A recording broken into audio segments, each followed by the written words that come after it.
নমস্কার, কেমন আছেন আপনারা সবাই? আশা করছি আপনারা সকলে খুব ভালো আছেন। আজ রবিবার, সপ্তাহের প্রথম দিন হলেও ছুটির আমেজটা কিন্তু আজকে সারাদিন। তো সকাল সকাল ঘুম থেকে আজকে উঠিনি, আর আজ একটু বেলা করেই ঘুম থেকে উঠেছি। কারণ ওই যে বললাম রবিবার ছুটির আমেজ। আর সকালে ঘুম থেকে উঠেই আগে বাসি জামা কাপড় ছেড়ে চেঞ্জ করে নিয়েছি। আর এদিকে দেখুন মায়ের অনেকটা রান্না হয়ে গেছে, মানে ওই সকালে জলখাবারের জন্য যা হবে সেগুলো প্রায় হয়ে এসেছে। এই যে ফুলকপি সিদ্ধ হয়ে গেছে, ভাত মা বসিয়ে দিয়েছে সকাল সকাল, আর এদিকে মসুরির ডাল করেছে, আর এই যে রয়েছে উচ্ছে আলু ভাজা। তো এরপরে ভাতও হয়ে এসছে, আর আমি ওই ফুলকপি সেদ্ধটাকে একটু বেসনে চুবিয়ে ফুলকপির পকোড়া করে নেবো। কারণ এই সময় না ফুলকপির তরকারিটা মোটেও ভালো লাগে না। আর দেখুন গাছ থেকে যে টমেটোগুলো তুলে আনা হয়েছিল না, এই ঝুড়িটায় রাখা হয়েছিল। জানি না কোনো টমেটোতে হয়তো পোকা ছিল জানেন, আর সব টমেটোগুলো না একধার থেকে পচ ধরে যাচ্ছে। তাই ওদিকে ও কলতলায় নিয়ে চলে এসছে টমেটোগুলো, আর খুব ভালো করে ধুয়ে নিচ্ছে। জানেন আজ না একটু সস বানাবো ভাবছি। তো এদিকে আমি পকোড়াগুলো বসিয়ে দিয়ে গেছিলাম, এগুলো ধিমে আছে বেশ সুন্দর করকরে হয়ে গেছিলো, আর খেতেও লাগছিল ভারী সুন্দর। এদিকে আমি ওর ভাতটা বেড়ে দিচ্ছি। ও না সকালবেলা হোক, দুপুর হোক বা রাত হোক, 3 বেলা ভাত হলে ওর আর কিচ্ছু চায় না। বাকি অন্যান্য খাবার দাবার ও যে কখন খাবে তার কোনো সময় থাকে না। তাই রবিবার হলেও সকালে যে অন্যরকম কিছু ব্রেকফাস্ট করব, সেই সুযোগ আমার আর হয়ে ওঠে না। তাই ওর জন্য এদিকে ভাতই করে নিয়েছি। আর কেউ ভাত খাবে না, বাকিরা আমরা সবাই ওই রুটি বা মুড়ি খেয়ে নেব। আর আপনাদের তো বললাম আজকে একটু সস বানাবো, কারণ প্রচুর টমেটো আছে বাড়িতে। তাই টমেটোর পিছনে ওই বোঁটার কাজগুলো না একটু ছুরি করে কেটে দিয়েছিলাম, কারণ আগের দিনও সস বানিয়েছিলাম জানেন, ওই জায়গাটা না একদম সেদ্ধ হচ্ছিল না। আর মাকে বললে ওদিকে ওই উনুনে টমেটোগুলো একটু সেদ্ধ করে দিতে, মানে একটু ভাপিয়ে নিতে। আর আমি এদিকে চিকেনটা বসিয়ে দেবো। চিকেনটা হয়ে গেলে একবার ভাবছি যাব জমির দিকে। আর এই যতক্ষণ মশলাটা কষাতে থাকবো ততক্ষণ ভাবলাম চিকেনটা একটু ম্যারিনেশনে রেখে দিই। তার জন্য ওই যে নর্মাল মশলা চিকেনে দেব, ওই আদা জিরে আর হচ্ছে রসুন আর পেঁয়াজ, ওইটা দিয়ে ম্যারিনেট করে দিলাম। আর দিলাম একটু সর্ষের তেল, আর নুন হলুদ, আর একটু লঙ্কার গুঁড়ো, ওই দিয়ে ম্যারিনেশনে রেখে দিলাম। ততক্ষণ আমার মশলাটা কষানো হয়ে গেলে আমার এদিকে মাংসটাও তাড়াতাড়ি হয়ে যাবে। আর মাংসর আলুটা আমি আগেই ভেজে রেখে দিয়েছিলাম। তো এদিকে আমি তেলে ফোড়ন টোড়ন দিয়ে মশলাটা দিয়ে দিয়েছি। তো এবার মশলাটা কষাতে থাকি। আর মাংসটা তো একটু কষিয়ে কষিয়ে না করলে মোটেও ভালো লাগবে না। তো দেখতেই পাচ্ছেন এদিকে আমার মশলাটা কষানো হয়ে গেছে আর তেল ছেড়ে দিয়েছে। তারপরে আমি মাংসটা দিয়ে দিলাম। এবার ঢাকা চাপা দিয়ে করে নেব। আসলে ঢাকা চাপা না দিলেও হয়, কিন্তু আজকে ওই যে বললাম যাব একটু জমির দিকে, আর এদিকে বেলাও হয়ে যাচ্ছে। আর আমি ভাবলাম যে টমেটোটা ভাপ দেওয়া হয়ে গেছে, তাই এদিকে খোসাটা ছাড়িয়ে রেখে দিলাম। কারণ এটা আমি করব পরে, কিন্তু টমেটোটা আগে ভাপ দিয়ে রেখে দিলে ঠান্ডা হয়ে যাবে। তারপরে এটা ঠান্ডা হলে মিক্সিতে আবার পেস্টও করতে হবে, তাই তাড়াতাড়ি বসিয়ে দিয়েছিলাম। চলুন একবার মাংসটা দেখে আসি। দেখেছেন কত জল বেরিয়েছে? দেখুন কষা আমার প্রায় হয়ে এসেছে, আর একটুক্ষণ হবে। এরপরে আমি আলুটা দিয়ে দেবো। আলুটা দিয়েও বেশ খানিকক্ষণ কষিয়ে নেব। টমেটোগুলো এবার বেটে নেব, তার জন্য মিক্সি জারের যে বড় বাটিটা সেটা বের করে নিই। আসলে ওই বড় বাটিটা তো কাজে লাগে না, ছোট বাটিতেই কাজ চলে যায়, তাই ওটা রেখেই দিয়েছিলাম। বাইরে রাখা মানে এদিক ওদিক হবে আর সময়ে পাবো না, তার জন্য আলমারিতেই রেখে দিয়েছিলাম। তো চলুন ওটা এবার করে নিই। আর এদিকে আমার মাংস আলু সব কষানো হয়ে গেছে, আমি পরিমাণ মতন জল দিয়ে দিলাম। এটা ততক্ষণে ফুটতে থাকুক, আর আমি টমেটোটা পেস্ট করে নিই। এই দেখুন ওইটা না বিট দিয়েছি, কোনো কিন্তু ফুড কালার ইউজ করিনি। তো চলুন এবার যাই, আমার এদিকে কাজ কমপ্লিট। আর এবার যাই জমির দিকে। সূর্য এখন মাথার ওপর, ভেবেছিলাম একটু রোদ পড়লেই যাব, তো সকালে তো আর হয়ে উঠলো না, আর বিকেলের দিকেও আর যাব না, কারণ মেঘ মেঘ করছে। তো দেখুন জমিতে চলে এসেছি। এই বেগুন গাছগুলো থেকে অগুন্তি বেগুন খেয়েছি, মানে বেগুন কিনতে হয়নি বললেই চলে।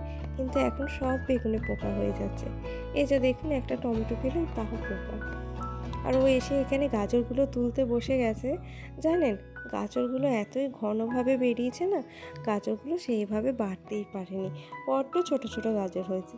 কিন্তু যাই হোক, নিজেদের জমির গাজর, সেটা ছোট হোক বা বড়, যে কোনো ফসলই হোক না কেন, এর কিন্তু স্বাদটাই আলাদা হয়, কি তাই না? আসলে অনেক ভালোবাসা আবেগ জড়িয়ে থাকে তো, তার জন্য। এদিকে ও গাজরগুলো তুলছে, আর এত পাতা সদ্য তো নিয়ে যাওয়া বাড়িতে সম্ভব না, কারণ গাজর তুলেছে অনেক। তাই আমি এদিকে পাতাগুলো কেটে নিচ্ছিলাম। আর এই যে ও সব ভরে নিয়েছে, আর আমাকে তারপরে দেখাচ্ছে যে দেখো এখানে আরও অনেক গাজর আছে, তার সঙ্গে ওই যে পেঁয়াজ ফুল হয়ে আছে, তার মানে পেঁয়াজও আছে। তো এগুলো আবার নেক্সট উইক যখন ছুটি পাবে তখন এসে তুলবো, ততদিনে যদি একটু বড় হয়। আসলে এতটাই ঘনভাবে হয়েছে, গাজরগুলো না তলায় আর বাড়তে পারছে না। আর আলু তোলা তো হয়ে গেছে, জমিতে আর সেইভাবে জলও দেওয়া হচ্ছে না। তো এরপর আমি চলে এসেছি বাড়ি। আর ওই রান্নার জন্য যে কাপড়গুলো ইউজ করি না, সেগুলো একটু গরম জল দিয়ে সার্ফের জলে ভিজিয়ে দিয়েছিলাম। আসলে ওগুলো তো প্রত্যেক দিনই ইউজ করি, কড়াই মোছামুছি করতে বা হাত মুছছে। ওগুলো একটু পরিষ্কার পরিচ্ছন্ন না থাকলে না নিজেদেরই খারাপ লাগে। একদমই নোংরা হয়ে গিয়েছিল, তেল চিট ধরে গিয়েছিল। তাই আজকে ভাবলাম যে আজকে কেচে দিই। প্রত্যেক দিনই কাচা হয়, কিন্তু এইভাবে গরম জলে ফেলে হয়তো প্রত্যেক দিন হয়ে ওঠে না। এদিকে দেখুন কি জোরে রোদ উঠেছে। তো ভাবলাম জামাগুলো তো শুকিয়ে গেছে, এরপর এই প্রচণ্ড রোদে থাকলে সব জামা কাপড় গড়িয়ে যাবে। তা স্নানের আগে জামা কাপড়গুলো নিয়ে চলে যায়। আসলে মাঝে মাঝে এত মেঘ ধরছে, তারপরেই হয়ে যাচ্ছে রোদ। এই গাজরগুলো না সকালে বাবা তুলে এনেছিল, ধুয়ে পরিষ্কার করে রাখা হয়েছিল। তো এরপর ও এসে ঢেলে দিল। দেখছেন চারিদিকে কি অবস্থা, একদিকে আলু একদিকে ধান, এইসব নিয়েই তো চলছে। ওই যে টমেটোটা তুলে এনেছিলাম, ওটা আমাকে দিয়ে দিল, বলে ধুতে গিয়ে যদি চটকে ফেলি, যাই হোক। আর এদিকে পুচু এসে গেছে, কাম্মা রোদে রোদে কাজ করছে, তার জন্য দই খাওয়াতে। কি ভালোবাসা না? আর ও এদিকে দেখুন, সূর্য মাথার উপর উঠে গেছে, বেলা প্রায় 1:30, আর ও এখন গাজর নিয়ে খেলা করছে।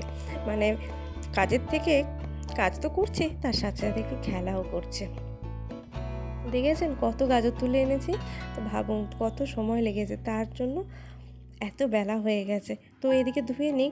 আর দেখুন একটা লাল মাথার গাজর পেয়েছি, এই দুটো আমি রেখে দিয়েছি আলাদা করে। ওই যে আবার মেঘ ধরে গেছে। তো চলুন এবার স্নান করে আসি। বেলা তো অনেকটাই হয়ে গেল। তো আমার এদিকে স্নান কমপ্লিট। তো আমি এদিকে জামা কাপড়গুলো মেলে দিচ্ছি। আসলে প্রত্যেক রবিবারই না আমার এই রুটিনটাই এরকমই হয়ে যায়। বেলা 2টোর আগে কোনো দিনই আমি স্নান সেরতে পারি না। আর সারাদিন টুকটুক করে একটার পর একটা কাজ মনে পড়ে যায়। সারা সপ্তাহ তো বাড়িতে সেইভাবে থাকতে পারি না। সেই জন্য রবিবার যেন মনে হয় ঘরের টুকিটাকি ঝাড়াপোছি সব কাজ একদিনে করি। তো এরপর আমি দেখলাম যে বেলা হয়ে গেছে, তাই চুলটা একটু হেয়ার ড্রায়ার দিয়ে শুকিয়েও নিলাম। দেখেছেন 2:03 বাজে। মা এদিকে আমাদের ভাত বেড়ে ফেলেছে। তো চলুন বাবাকে ভাতটা দিয়ে দিই, তারপরে আমরা সকলে মিলে খেয়ে নেব একসাথে বসে। এই রবিবার দিনটা না একসাথে সবাই মিলে বসে খাওয়া হয়, বেশ ভালো লাগে জানেন। তো আজকে তো দেখেইছি আপনাদের কি রান্না হয়েছে। আজকে হয়েছে মসুরির ডাল, ফুলকপির পকোড়া, আর হয়েছে উচ্ছে আলু ভাজা আর চিকেন। তো ভাত খেয়েই দেখলাম যে মেঘ প্রচণ্ড ধরে গেছে, তাই আমি এদিকে উনুনে চলে এসেছি যে সসটা আগে করে নিই। আর ওকে বললাম তুমি একটু জাল দাও, বৃষ্টি তো টুকটাক পড়তে শুরু করেই দিয়েছে। আমি চাই জামা কাপড়গুলো তুলে আনি, নাহলে সেগুলোও ভিজে যাবে। আসলে সসটাতে ধরুন টমেটোর তো জলটা থাকে, সেটা যদি থেকে যায় না, এই সসটা বেশি দিন থাকবে না, ছাতা এসে যাবে। তাই এই কাঠের উনুনে করে নিচ্ছি, আর সর্ষে কাঠির জালে করবো তো বেশি সময় লাগবে না। ওকে বললাম একটু টেস্ট করে দাও, খেয়ে মুখটা একটু বেঁকেই বললো ঠিক আছে। আসলে ও বুঝতে পারেনি কি কম বেশি হয়েছে, পরে টেস্ট করে দেখলাম একটু চিনি কম হয়েছে। তারপরে বিকেলের দিকে এসেছিল দাদা, মানে আমার ননদের বর। তো ও এসেছিল শ্বশুর বাড়ির থেকে আলু নিতে। আসলে বাবাই দিয়ে আসে, এবার বয়স হওয়ার জন্য এখান থেকে অত দূর যেতে পারে না, তাই দাদার যেহেতু আজকে ছুটি ছিল, তাই দাদাও চলে এলো। দাদার হাসিটা দেখছেন, একদম গাড়ি বোঝাই করে নিয়ে যাচ্ছে। তো এরপরে ওকে বললাম যে সসটা তুমি ঢেলে দাও, আসলে ও সসটা দিয়ে ঢালতে পারছে না। শেষে বললো একটা চামচ দাও, আমি এটা করে টুকটুক করে ঢালি। এই কাজগুলো এতটাই বিরক্তিকর যে আমার করতে মোটেও ভালো লাগে না এই টুকটুক করে কাজগুলো, তাই ওকেই বসিয়ে দিই। তাই চলুন, আজকে রবিবারের ব্লগটা আপনাদের কেমন লাগলো অবশ্যই কমেন্ট করে জানাবেন। আর এই ফুলটার নাম কি সেটাও কিন্তু আমাকে জানাবেন। জমিতে গিয়ে দেখেছি নাম না জানা ফুল, দেখতে কিন্তু অসম্ভব সুন্দর। তো আজকের মতন টাটা।